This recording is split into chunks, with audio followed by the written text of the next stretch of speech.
Boucle d'or et les trois ours. Il était une fois une jolie petite fille qui s'appelait Boucle d'or, parce que ses cheveux étaient couverts de boucles d'or. Elle aimait marcher seule dans les bois, et quand elle avait faim, elle y mangeait les fraises des bois.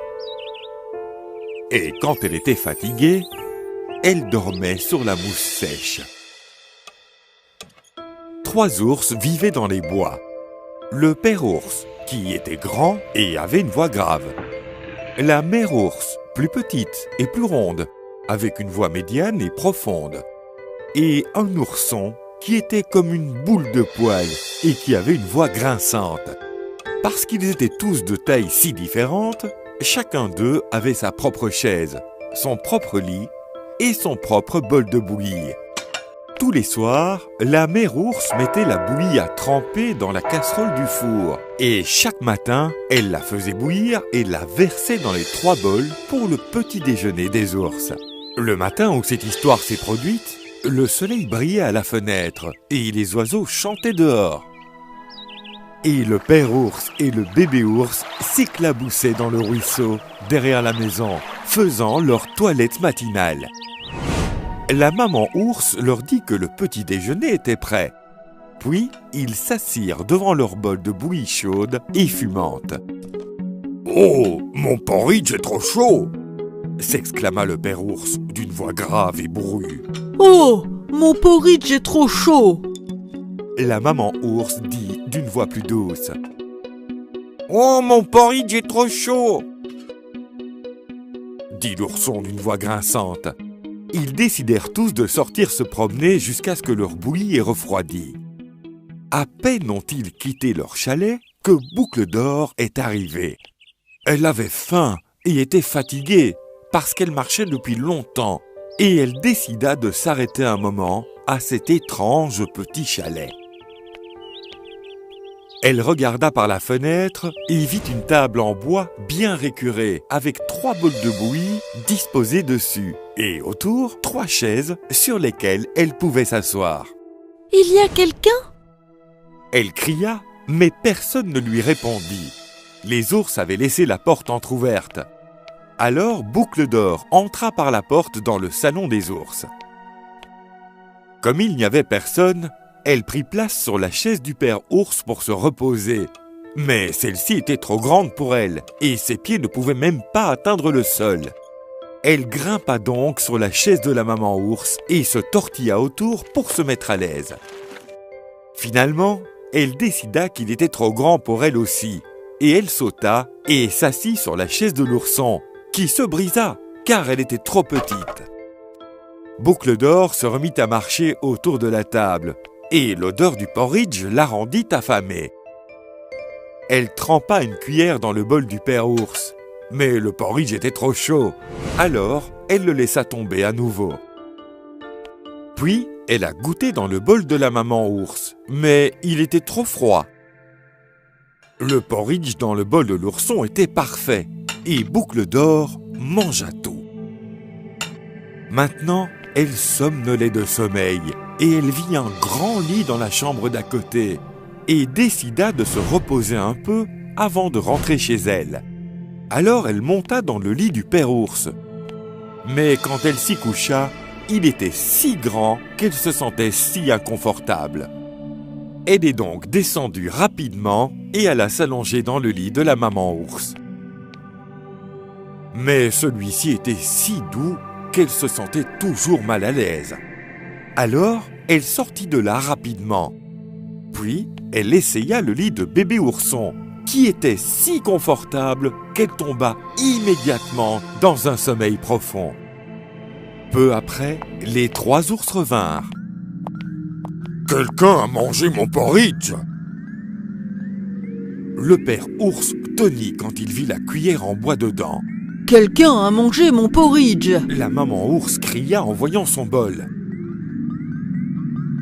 Quelqu'un a mangé mon porridge et a tout fini !» L'ourson gémit et éclata en larmes. Puis le père ours dit « Quelqu'un s'est assis sur ma chaise !»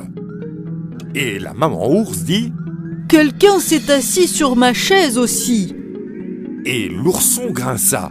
Quelqu'un s'est assis sur ma chaise et l'a brisée en morceaux. Puis, les 3 ours entreprirent de chercher autour d'eux ce qu'ils pouvaient trouver d'autre. « Quelqu'un a dormi dans mon lit !» Le père ours grogna. « Quelqu'un a dormi dans mon lit aussi !» dit la maman ours. « Quelqu'un dort dans mon lit. Et la voilà en ce moment. » L'ourson pleura. Boucle d'Or se réveilla et ouvrit les yeux. Quand elle aperçut les 3 ours qui la regardaient, elle eut si peur qu'elle sauta du lit et sortit de la maison aussi vite qu'elle put. Elle courut jusqu'à chez elle et ne retourna plus jamais dans les bois.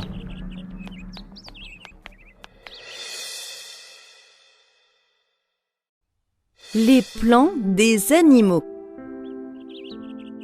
Autrefois, dans une jungle, vivaient tant d'animaux. Ils mangeaient ensemble. Et un singe se disait : « Nous ne sortons jamais de cette jungle. Pourquoi ne pouvons-nous pas aussi sortir de chez nous comme les gens le font en voiture ? Nous irons dans une ville et y verrons de beaux endroits. »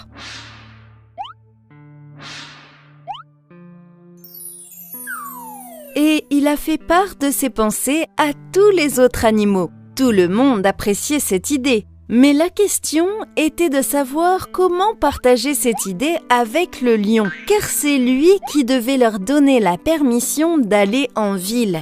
Personne ne voulait aller lui demander, et le singe se disait : « Mademoiselle Renard est vraiment rusée. Allez-y et demandez-lui, Mademoiselle Renard. » Quand il interrogea le renard, elle accepta la proposition. L'après-midi suivant, elle alla à la rencontre du lion. Elle vit que le lion dormait paisiblement. Le renard se sentit ainsi à l'aise. Elle songea à parler au lion. Et tous savaient que les lions apprécient vraiment les histoires de sortie de la jungle. Le lion se réveilla et le renard lui raconta tout sur son idée. Lion apprécia l'idée et il autorisa tout le monde à visiter la ville. Tout le monde décida de se rencontrer le jour suivant. On demanda à tout le monde de dire au lion ce qu'il ferait pendant qu'il visitait la ville. Tous les animaux apportaient leur propre déjeuner. Ils étaient tous si impatients de commencer le voyage. Ce matin-là, ils se levaient très tôt. Mademoiselle Éléphant portait son manteau noir préféré. Le lapin portait une chemise blanche. Le cerf avait une jolie pindie dorée. Ils formèrent un groupe de 3 animaux et commencèrent leur voyage. Et la troupe fut dirigée par le renard et le singe. Au bout d'un moment, ils arrivèrent en ville. Oh non! Un accident arriva. Tous se cachaient dans leur maison quand les gens les voyaient. Et ils regardaient par leurs fenêtres. Les vendeurs de fruits laissaient leurs marchandises sur la route et fuyaient. Ces fruits et légumes frais étaient très tentants pour tous ces animaux de la jungle. Mais ils ne les mangeaient pas. Et si le lion s'énerve ? Et ils commencèrent à marcher. Enfin, ils atteignirent un jardin. De nouveau, tous les vendeurs en bordure de route prirent la fuite devant les animaux sauvages. L'éléphant emporta une charrette avec elle vers le jardin. Maintenant, ils crevaient tous de faim. Ils préparaient les déjeuners qu'ils avaient apportés. Le lapin avait apporté du radis et du concombre. Le lion avait apporté de la viande. L'éléphant avait apporté pas mal de canne à sucre. Ils mangeaient tous beaucoup de nourriture. Ils étaient assis sous un arbre et un photographe se tenait sur l'arbre en question. Il vint lentement devant eux et prit une très belle photo. Puis, ils rencontraient tous des animaux locaux du jardin.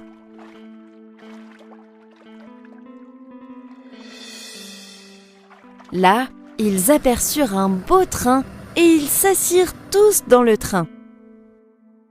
Mais lorsque le conducteur les aperçut, il sortit du train terrifié. Puis, l'ours prit les commandes du train. Ils firent un voyage très agréable. Puis, ils jouèrent à d'autres jeux aussi. Ils jouaient sur les balançoires. L'éléphant était trop lourd. Il ne pouvait donc pas profiter de la balançoire. En fin de compte, leur sortie pour la ville fut géniale. Puis, ils retournèrent dans la jungle et décidèrent de revenir en ville chaque année. La fin.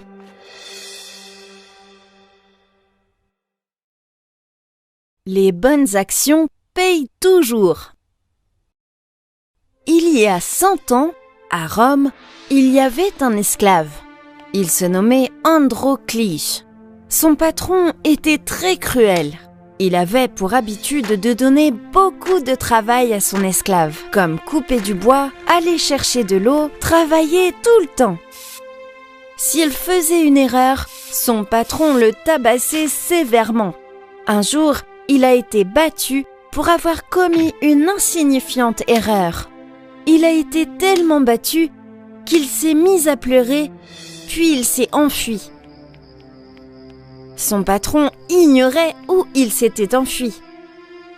Au bout d'un moment, il atteignit une jungle et vécut quelques jours dans une grotte. Il sortait le jour, mangeait des fruits et buvait l'eau de la rivière. C'était sa nouvelle vie. Et c'est ainsi que les jours passèrent. Un jour, il sortit de la grotte pour cueillir des fruits. Aussitôt de retour dans sa grotte, il y trouva quelqu'un. Il découvrit un lion. Ce lion souffrait tellement. Il ne pouvait utiliser qu'une seule de ses jambes. Et il semblait si gravement blessé. En regardant de près, l'esclave découvrit une épine coincée dans la patte du pauvre lion. Il se rapprocha du lion, il prit la patte du lion dans sa main et retira très lentement l'épine. Il utilisa des bandages et le lion semblait aller mieux. Après 2 ou 3 jours, la jambe du lion récupérait. Alors un jour, le lion quitta la grotte. Andro se sentit soulagé. De nombreux jours s'étaient écoulés et il s'ennuyait. Il se demandait ce qu'il devait faire, où il devait aller. Alors il décida de visiter une ville éloignée. Alors il quitta la grotte et atteignit une ville. Mais son malheur le suivait. Ce même jour, son maître cruel vint aussi en ville. Dès qu'il vit Andro, il cria aux soldats des environs de l'arrêter. Ces soldats mirent Andro en prison. À cette époque, à Rome, il y avait une règle selon laquelle les criminels captifs étaient donnés en pâture aux lions. Pendant quelques jours, il fut en prison et après quelque temps, il fut livré aux lions. Il y avait tant de gens, dont le roi de Rome. Puis, on ouvrit la cage et Andro avait un minuscule couteau pour se protéger du lion. Lorsque le lion vit Andro, il rugit très fort. Il se préparait à attaquer Andro et soudain, le lion rugissant réalisa qu'il avait vu cet homme ailleurs. En regardant de plus près, il réalisa que c'était le même homme qui l'avait aidé. Le lion s'inclina devant Andro et commença à lécher les pieds d'Andro. Le peuple fut étonné et le roi aussi. En fait, Andro était aussi étonné qu'au lieu de se faire dévorer, ce lion lui léchait les pieds. En observant de près, Andro réalisa que c'était le même lion qu'il avait aidé jadis. Il s'assit et commença à le caresser. Le roi ne savait pas exactement quoi faire. Il ordonna à ses gardes de ramener le lion en cage et de faire venir cet esclave. Ils amenèrent l'esclave au roi. Le roi lui demanda: « Comment se fait-il que le lion ne vous ait pas tué ou mangé ?» Alors, Andro raconta au roi qu'il y a quelques semaines, il avait extrait une épine de la patte du lion. Et c'est pourquoi le lion ne le tua pas. Le roi lui demanda: « Pourquoi n'as-tu pas eu peur en aidant le lion ?»